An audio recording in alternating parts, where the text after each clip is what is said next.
আজকে একটা গুরুত্বপূর্ণ কথা উপস্থাপন করেছেন হাসনাত আব্দুল্লাহ। বলেছেন, মুরব্বীদের মতো কানাডার বেগমপাড়ায় আমাদের গাড়ি বাড়ি নেই। হাসনাত আব্দুল্লাহ কাদেরকে মিন করছে জানি না। এটা কানাডার বেগমপাড়া খুবই আলোচিত।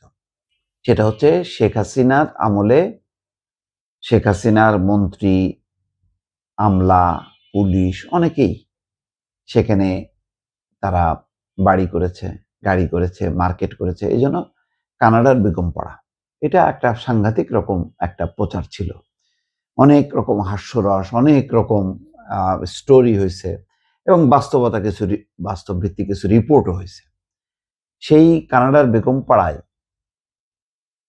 এই কথাটা এখন প্রেক্ষাপটে আনার উদ্দেশ্য হলো বা মনে হইতে পারে যে তাহলে কানাডার বেগমপাড়ায় কি বর্তমান সরকারেরও অনেকেই সেখানে মানে বাড়ি গাড়ি করতে শুরু করছে।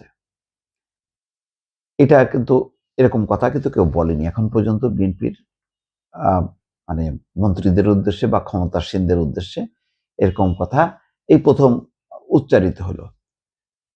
জানি না এখন হাসনাত আব্দুল্লাহ কাদেরকে মিন করছে, কিন্তু তার বিপরীতে আবার এই কথাও বলা যায় যে কানাডায় বেগম পাড়ায় বাড়ি গাড়ি করার মতো অবস্থা না হলেও ঢাকায় কিন্তু অনেকেই বেগম পাড়া করে ফেলছে।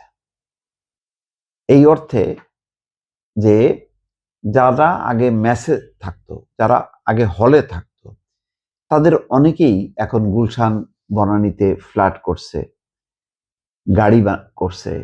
এগুলো কিন্তু কম না।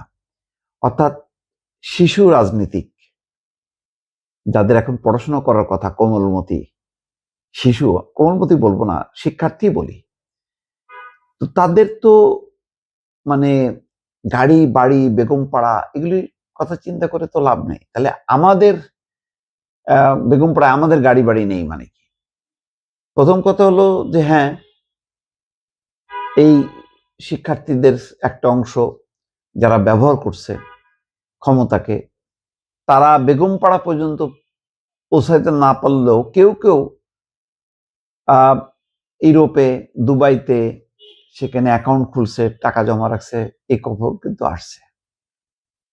তো সেই অর্থে তারা একেবারেই যে কেউ এত দ্রুত এই পর্যায়ে পৌঁছানোর কথা না। সেই বয়সও হয়নি, সময়ও হয়নি, বা রাষ্ট্র ক্ষমতায় তারা কেউ আসেনি। কিন্তু 18 মাসের ইউনূসের শাসনেও তারা বেগম পাড়ার স্বাদ পেয়েছে, বেগম পাড়ার গন্ধ পেয়েছে, বেগম পাড়ার শরবত তারা পান করেছে। এটা কিন্তু সত্য। এইটা মিথ্যা, এটা হাসনাত আব্দুল্লাহ এটা বলতে পারবে না। কারণ দেখা গেছে তো কেউ কেউ ধরাও খেয়েছে এবং তাদের চাঁদার হার এমন ছিল যে কোটি টাকার নিচে কোনো টাকা না। তো এই যে বিপুল পরিমাণ টাকা পয়সার মালিক হওয়া, একেবারে সে ওয়েস্টিনে নাস্তা করা, যেখানে হাঁসের মাংস না পাইলে ওয়েস্টিনে এসে খাওয়া দাওয়া করা, এই লেভেলটাও কিন্তু কম না। এগুলিও কিন্তু বেগম পাড়ার একটা স্মেল তারা পাইতে শুরু করছিল, শুধু ক্ষমতায় আসা বাকি ছিল। যদি ডক্টর মোহাম্মদ ইউনূসের জনভিত্তি তেমনটা থাকতো এবং তার সমর্থিত দল যদি ক্ষমতায় সে নিয়ে আসতে পারত, তাইলে হাসিনা আমলের বেগমপাড়া আমরা শেষের দিকে শুনছি, একদম প্রথম দিকে শুনিনি। প্রথম সম্ভবত 10 বছরও আমরা শুনিনি, পরের দিকে শেষের দিকে এসে শুনছি। তো ওই বেগমপাড়া কিন্তু আরো ফ্লারিশ করত যদি ক্ষমতাটা তারা আসতে পারত। কিন্তু ক্ষমতায় না আসেও ওই যে বেগমপাড়ার কাছাকাছি পর্যন্ত কিন্তু অনেকে চলে গেছে। সেটা নিয়েও অনেক আলাপ আলোচনা হচ্ছে, কিন্তু দুর্ভাগ্য একটাই, সরকার কেমন জানি মানে আর পেছনের দিকে পেছনের আলোচনাও করতে চায় না, পেছনের কোনো ঘটনা তদন্তের ব্যাপারেও কেন জানি নিস্পৃহ।